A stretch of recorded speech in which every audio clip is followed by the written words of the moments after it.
Yun no, ganyan na lang po ang kaya kong ubusin ngayon.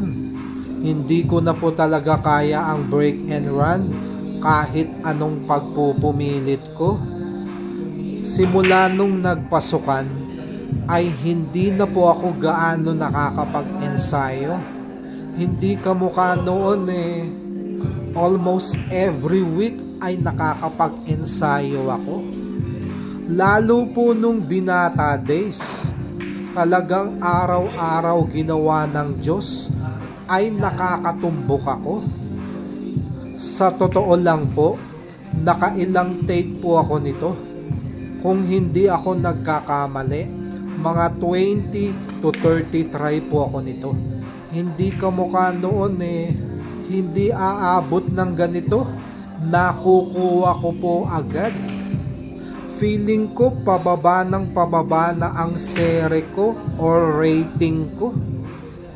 Ang packaging ko ay napakalayo na po talaga.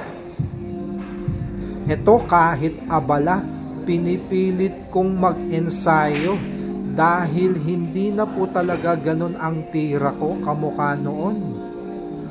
Maraming salamat po sa panonood.